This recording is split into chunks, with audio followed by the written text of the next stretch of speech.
1억 원이야. 뭐 예를 들어 채권 채무, 즉 손해, 뭐 대여금이든 손해배상 채권이든. 근데 자기는 5천만 원 정도만 남았다고 생각해. 이렇게 하면 좀 헷갈리네. 예를 들어 8천만 원, 뭐 3천만 원만 남았다고 쳐. 7천만 원은 갚았다든지 해서 이런 생각을 하는데, 만약에 이제 이런 상황에서 채권자는 보통 일부 청구 비슷하게 3천만 원 청구 들어가겠는데, 거꾸로 채무자가 3천만 원 이상의 채무는 남지 않았다. 원래는 1억 원이지만 지금 3천만 원만 남았고 이 이상은 부존재한다라고 확인 청구를 들어간 거야. 상황이 이해됐어? 3천만 원을 넘어서는 존재하지 아니함의 확인을 구한다라고 채무자가 채권자를 상대로 치고 들어갔어요. 그럼 여러분이 보통 여러분이 생각하는 것은 돈 받을 사람 채권자가 소송 내는 것만 자꾸 생각하는데, 경우에 따라서는 이 채무자가 깝깝해서 먼저 내 책임이 이것밖에 없어 라고 치고 들어갈 수도 있다는 거지. 보통의 우리 싸움은 뭐야? 급한 놈이 우물 가서 물 찾고 하기 때문에 돈 받을 사람이 깝깝해서 돈 1억 원이면 1억 원 내놔라 라고 청구하는 게 제일 일반적인 청구인데, 지금 깝깝한 사람이 누가 깝깝할 수가 있냐면 채무자가 자기는 이거 이상 자기가 책임질 게 없다라고 해서 더 열받아가지고 채무자가 채권자를 상대로 채무 부존재 확인 소송을 내는데, 그 채무 부존재 확인 소송 중에서도 좀 특이한 거야. 3천만 원밖에 남은 게 없다고 생각하기 때문에 3천만 원을 넘어서는 존재하지 아니한다라는 소송을 낸 거야. 이해됐지 상황은? 예컨대 7천만 원을 변제했다든지, 또는 보험회사가 이런 거 많이 내. 보험회사 입장에서는 원래 보험사고가 발생했어. 원래는 1억 원짜리 보험을 들었어. 근데 1억 원 지급해야 되잖아, 만약 그러면. 그런데 이 사람이 자기가 직업 같은 게 의험한 직업으로 바뀌었어. 예컨대 뭐 보험을 1억을 타기 위해서 보험을 낼 때는 뭐 좀 순한 직업이었어. 의험도가 낮은 직업이었기 때문에 보험료가 낮게 책정되면서 1억을 주기로 했어. 근데 갑자기 이 사람이 무슨 사다리 타고 올라가는 뭐 이런 청소하는 직업으로 바뀌었어. 그러면 보험회사 입장에서는 보험금이 아니, 그때 뭐야? 월 납부 보험료라거나, 그치? 타는 게 보험금이고 보험 납부하는 게 보험료지. 보험료를 더 받던지 뭐 이렇게 바뀌었을 거 아니면 애초에 보험을 들지 못하게 한다든지 뭐 했었을 텐데, 그래서 여러분이 보험법 배웠어? 배우고 있어? 뭐가 있어? 고지 의무 이런 게 나오잖아. 그렇잖아. 그 상황이 바뀌면 고지해주고 그래야 돼. 그러니까 이 사람이 바뀌었어. 위험도가 높은 곳은 바뀌었어. 근데 그런 걸 안 알렸어. 그랬더니 보험회사가 어떻게 생각해? 1억 원 원래 사고가 발생해서 다치거나 죽으면 1억 원 줘야 되는데, 네가 바뀌었기 때문에 나는 그런 케이스에서 우리 약관에 보면 안 알렸으면 깎아서 3천만 원밖에 못 준다라고 돼 있다. 그래서 내가 너한테 줄 보험금은 3천만 원 이상은 존재하지 않는다. 뭐 이런 식으로 내는 거야, 보험에서. 이해되겠어? 상황이 나오는 게. 그런데 심리 결과 이렇게 저렇게 하니까 한 7천만 원쯤 내지는 뭐 8천만 원쯤 이런 내용으로 갚아야 되는 것으로 법원이 심증이 들어. 이랬을 때 3천만 원을 넘어서는 존재하지 않는다는데 법원의 심증은 7천 또는 8천이니까 3천만 원을 넘어서 존재하지 않고 부존재한다라는 것에 비춰서 8천만 원이면 원고 청구가 잘못된 거지. 틀린 거지. 존재하잖아. 3천만 원 넘어서는 존재하지 않는데 실제 7천 내지 8천이 존재하면 원고 청구는 그것대로 한다면 기각이야. 기각인데 이 기각은 뭐야? 실질적인 해결을 해주는 것에서 금액을 아예 그렇게까지 심증을 가졌으면, 심리를 하고 심증이 7천, 그럼 7천으로 지금 심증이 들었다고 치자. 7천이다라고 결론을 내려주는 게 이 분쟁의 실질적인 해결을 주는데 뭐가 하나 걸려? 처분권자와 관련해서 이게 어떻게 되느냐. 원고가 신청한 거와 다른 거야. 원고가 신청한 것에 따른 답변은 뭐만 해주면 돼. 아주 정직하게 고지것대로 하면. 7천만 원이 채무면. 아까 얘기해줬잖아. 원고의 청구를 기각한다라고 하면 돼. 고지것대로 정직하게 답변을 해주려면. 그렇잖아. 3천만 원 넘어서는 나 줄 돈 없다고 하는 원고에 대해서 실제 계산해보니까 7천만 원이라는 심증이 들면 네 말이 틀렸네 하고서 끝나면 되는데, 어차피 이 사람들의 싸움의 내용은 뭐야? 채권 채무액이 얼마냐라고 하는 내용이 실질적인 싸움이니까 7천만 원이라고 결정을 내려주면 좋겠다라고 해서 7천만 원을 해주려고 했는데, 그럼 처분권자 관련해서 문제가 없느냐 봤더니 결론은 문제 없다야. 왜? 일부 패소적인 상황이야. 잘 생각해봐. 3천만 원 넘어서 존재하지 않는다는데 7천만 원이면 얼만큼 진 셈이야, 원고는. 한 4천만 원쯤 빼고 채무를 부담하라. 그러니까 4천만 원쯤 진셈이야. 그제? 이해되겠어? 그러니까 일부 훼손류의 판결로서 가능하다라고 보는 거예요. 이해되겠어요? 이해되겠어요? 사법시험에도 한 번씩 나왔던 문제. 응? 이해돼? 됐어요? 됐어? 응? 근데 유리한 거 나오면은 처분권자의 위반이 그렇지. 근데 만약 이렇게 3천만 원 넘어서 존재하지 않는다는데 법원이 심증 갖추어서 막 따져봤더니 한 2천만 원 정도가 채무라고 하면 이건 유리한 거야. 잘 생각해봐. 원고 측에 보면 유리한 거야. 원고가 어디까지는 지금 이미 잡아준 거야. 나 3천만 원은 내겠다는 얘기를 하고 있는 거 아니야. 3천만 원을 넘어서는 존재하지 않는다는 원고 얘기는 3천만 원 정도를 자기가 낼 생각이 있다는 얘기는 이미 하고 있는데 2천만 원이다라고 하는 판단을 해주는 것은 만약 해줄 수 있느냐고 들어와서 해준다고 했을 때 뭐가 문제가 터져 이번에? 원고의 신청 범위보다 좋아진단 말이야. 그러니까 그건 처분권적이 되지. 그렇게 있어. 이때도 청구부상이에요? 어? 이때도 청구부상. 그냥 기각하는 게 아니라 그냥 3천만 원을 넘지 않는다 이렇게 판결하는 거 아니에요? 만약 2천만 원이라면 2천만 원 인정해줄 수는 없다. 처분권주의 때문에. 그 다음에 심증상 2천만 원이니까 3천만 원 넘지 않는 건 맞으니까 인용하면 되겠다. 되겠죠? 인용했을 때는 기각 말고 인용했을 때는 법원의 심증은 한 2천만 원 정도라고 생각했으면 채권 채무가 3천만 원을 넘어서는 존재하지 않으니까 일단 그것만으로는 인용해줘야지. 교수님, 만약 그 경우에 인용해버리면 그 3천만 넘지 않는다고 구한 원고 측, 그 원고 측을 그 3천만 원 다 내버려주면 원고가 그러니까 이게 2천만 원이었으면 어떻게 냈었으면 좋아? 2천만 원을 넘지 않는다라고 냈었어야 되는데 그렇게 안 했기 때문에 그렇지. 그런 케이스가 뭐였었어? 실제 손해는 1억 2천인데 원고가 1억만 청구했으면 맥시멈 1억밖에 인정 안 해주고 2천만 원 더 받을 수 있는데 못 받은 거가 똑같은 거야. 뒤집어서 뭐. 그럼 다 내야 돼요. 3천만 원. 어? 그럼 그 경우에 3천만 원 다 내야 돼요. 누가? 3천만 원. 원고가 3천만 원 넘지 않는다고 해서 이겼기 때문에 적어도 3천만 원 넘지 않는 결론만 얻어낸 거지. 3천만 원 넘지 않는. 그러니까 예를 들어 4천이나 5천이나 이런 쪽으로 가지 않는 상태에서만 그 정도만 해낸 거지 지금. 그러니까 애초부터 이건 특수한 소송이니까 그래요. 일반적으로 아까 일반적인 사건은 뭐야? 채무자는 그냥 가만히 있으면 되지 자기가 뭐가 오버해가지고 열받아서 내 채무는 이것밖에 안 된다라고 나설 필요는 원래는 없어요. 왜 그래요? 가만히만 있어도 채권자인 상대방이 나한테 돈 갚다고 뛰어들면 그때 비로소 뭐 하면 돼? 내가 그런 정도의 갚을 의무가 없다라고 싸움을 벌리면 돼요. 일반적인 싸움은 뭐예요? 채무가 열받아서 막 폭발해가지고 막 이러지 말고 가만히만 있어. 채무자는 가만히만 있어. 자, 내가 채무자야. 네가 나한테 원하는 금액 청구 들어오면 돼. 그치? 그럼 내가 뭐라고 얘기했어? 나 3천만 원밖에 남지 않았다. 1억 원 나 못 준다. 라고 반격만 하면 돼, 보통. 그렇잖아. 그런데 내가 열받아가지고 채권자가 이제 사전에 막 얼마냐라고 싸우고 있는 와중에 내가 못 참고 폭발해서 채권자를 상대로 내가 원고가 돼서 내 채무는 3천만 원밖에 없다. 내지는 3천만 원을 넘어서 존재하지 않는다. 라는 소송을 낸 거야. 그러니까 소송이 되게 이례적인 거야. 보통. 이례적인 거야. 보통은 채무자가 가만히만 있으면 돼. 가만히.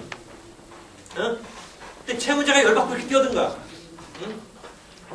한 푼도 줄 수 없다라면 어떻게 내겠어? 뭐 얼마 이상 존재하지도 않는다고 둘이 교통사고에서 빡치게 했어. 내가 가만히 있는데 내가 가다가 전화 받으려고 차 세우고서 이렇게 서 있는데 이 뒤에서 오토바이 타고 오던 얘가 막 불나방같이 내 뒤를 탁 트렁크를 받으면서 불행하지만 다쳤어? 죽었어. 어떤 상황인지 알겠어?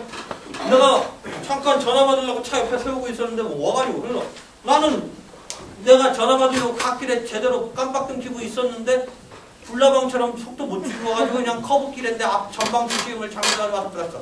일반적으로는 뒷차가 안전거리 확보했으면 앞차 받았으면 뒷차가 잘못인 거야. 난 그런 취지로 내가 잘못한 게 뭐냐. 나 차에다 갓길에 깜빡등 켜고 제대로 세우고 있는데 쥐가 앞 잘 못 보고 와가지고 부딪혀서 다치거나 죽거나. 그랬더니 니는 또 뭐라고 그러는 거야. 이쪽이 나 내지 나 보험회사 내고 뭐라고 얘기하는 거야. 차를 그런 데서 갑자기 세워놓고 있냐. 내가 길거리에서 차가 갑자기 앞에 서 있을 줄은 꿈에도 생각 못했다. 그럼 뒤에다 삼각대 세워가지고 100m 치면서 미리 예고를 해주던지 했었어야지. 갑자기 길 돌자마자 무슨 거대한 산맥 같은 게 앞에 탁 서 있으니까 네 아니면 뭐 나 아니면 뭐 갖다 부닥치는 수밖에 없지. 그거 어떻게 하겠냐. 세우는 놈이 잘못이지 내가 뭐 잘못이냐라고 해서 지금 싸움이 됐어. 그래서 내가 어떻게 해서 내가 먼저 깎아내가지고 얘한테 유종한테 채무 부정죄 소송을 냈어. 내 잘못 하나도 없다. 내 잘못 하나도 없다. 라고 채무 부정죄 확인 청구를 냈어. 상황 어떤 건지 알겠지? 그랬더니 피고가 원래는 여기 피해자라고 주장하던 자고 여기는 지금 가해자로 몰린 자가 원고가 된 거야. 그치? 피해자가 이제사 여기다가 손해배상 청구를 했어. 손해배상. 근데 요거를 반소라는 개념이 있어. 반격. 원고의 본소에 대해서 원래는 그냥 소였는데 이제 반이 나왔으니까 이걸 본이라고 불러. 본소에 대해서 반소로 이렇게 들어갔어. 그럼 여기서 무슨 문제가 나냐면 이행 청구에 대해서 가해자인 요 부분에 대해서는 반소에 대해서는 요 사람이 피고야. 그렇지? 요 사건에 대해서는 이게 원고고 이게 피고고 요 반소에 대해서는 반격하는 거니까 피고가 원고가 된 거고 원래 원고가 반소의 피고가 되는 거야. 그럼 이행 청구에 대해서 이쪽 가해자로 몰린 사람이 반대한다. 그렇지 않다라고 하는 것의 의미는 뭐야? 나 책임질 일 없다라는 의미잖아. 그럼 원래 채무 부존재 하는 것의 의미는 이 반소의 손해배상 청구에 대해서 이쪽 가해자 입장에서는 이 부분에 대해서는 뭐야? 이 청구에 대한 기각을 구한다. 라는 거가 결국 채무 없다는 거 아니야, 자기가. 그럼 이 싸움이 안 나왔으면 모를까? 처음에 열받아가지고 자기가 채무 부존재 청구를 들어갔는데 그 싸움만 있을 때는 이제 과연 채무가 존재하냐 아니냐 책임질 일이 있냐 없냐를 따지면 되는데 반소가 등장해서 손해배상 청구가 들어왔으니까 그 반소 부분에 대해서 막아내는 의미가 결국 본소에서 자기가 하려는 의도야. 똑같은 거야. 그치? 그래서 무슨 문제가 터지냐면 이 본소는 더 이상 필요성이 없어진다. 소에서 우리가 분쟁을 해결해서 소송을 낼 필요성을 정확히 표현을 뭐라고 그래? 한 번쯤 우리가 배웠지. 소의 이익이 없어진다라고 보는 게 내 입장이야. 그래서 그런 주장을 내가 계속했어. 엊그제 법률신문에 내가 작년도 판례 그걸 했는데 중요 판례 해설을 했는데 그런데 작년 판례 중에 하급심 고등법 광주 고등법원에서 내 이론에 그대로 내가 글을 썼던 것의 내용이 판례 판결문에 담기면서 나처럼 생각한 게 광주 고등법원의 판단이었어. 그런데 대법원에서 깨졌어. 그 고등법원 판사도 나처럼 내 국평을 거듭 쓰면서 판례를 한번 바꾸려고 시도를 했어. 고등법원에서 내 입장처럼 본소, 그래서 어떻게 판결했어? 본소는 여기 주문이라서 결론이 뭐야? 소의 이익이 없으니까 소의 이익이 없으면 본안까지 가지 못하고 뭐해서 걸리면서 우리가 배웠지? 소송 판결로 부적법 각하시켰어. 그 다음에 이 반소에 대해서는 이쪽이 받을 권리가 있고 스스로 피해 입은 사람도 아까 불나방처럼 뛰어든 애도 잘못은 있으니까 다는 인정 안 해주고 얼마 돈 지급하라라고 일부 인용했어. 이게 고등법원 판결이야. 여기까지 이해됐지? 됐어? 그런데 그게 내 학설인 거는 내가 평석을 했기 때문에 자세히 써놨어. 이게 되게 시험 문제도 나오고 그러는 건데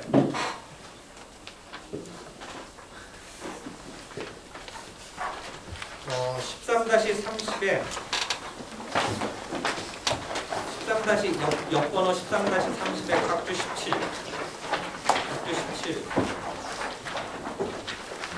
판례 99년도 판례에 대한 평석인데 그때 당시에 이 대법원 판결에 대해서 내가 비판하는 이야기를 썼어. 이때도 그렇게 했는데 나는 이게 이렇게 돼야 된다라고 주장을 한 거야. 그때도.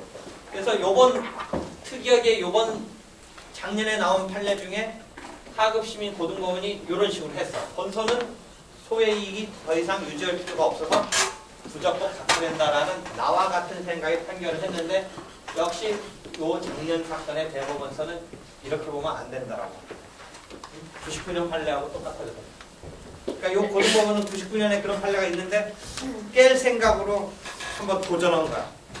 이례적으로 기존 판례처럼 생각하지 않고 내 생각처럼 뭐 이건 나 일방적인 뭐 그게 아니라 내가 여러 가지 외국 문헌을 보고서 그렇게 해야 된다고 해서 했는데 우연히 하여튼 지금 사건이 하나 나왔는데 결국 대법원 가서는 내 식으로 한 게 아니라 본소의 경우도 소의 이익이 없어지는 것, 소멸되는 것은 아니다라고 판단을 해.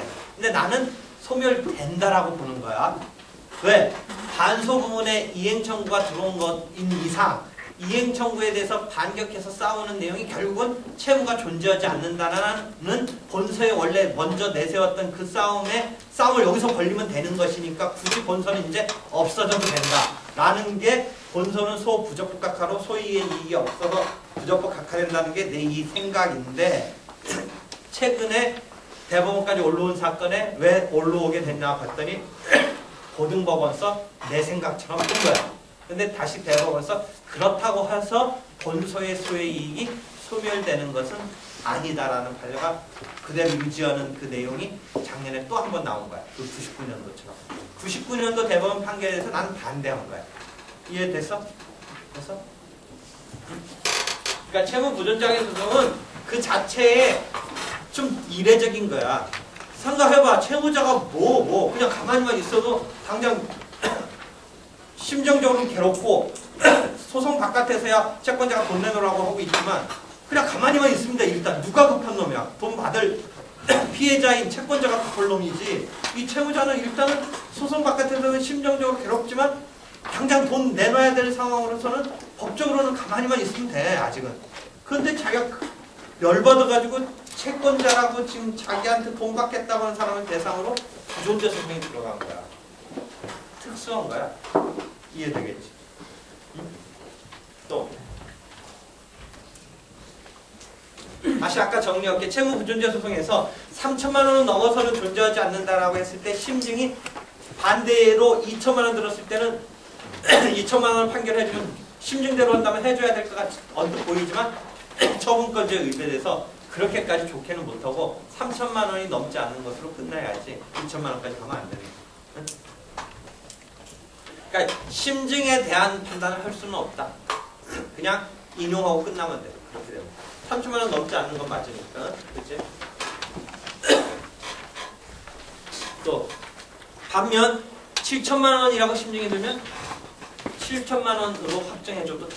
그 경우는 괜찮다는 거지. 3천만 원을 넘지 않는다 해서 7천만 원의 심증이 들었을 때는 7천만 원으로 확정해주면 된다. 그건 일부 패소한 느낌의 처분권자에 의뢰되는 게 아니다. 근데 3천만 원이 넘어서 존재하지 않는다고 냈는데 2천만 원이랄까 1천만 원이랄까 작은 쪽으로 가는 것은 좋아지는 것이니까 안 된다. 처분권자에 의뢰된다. 이해되겠죠?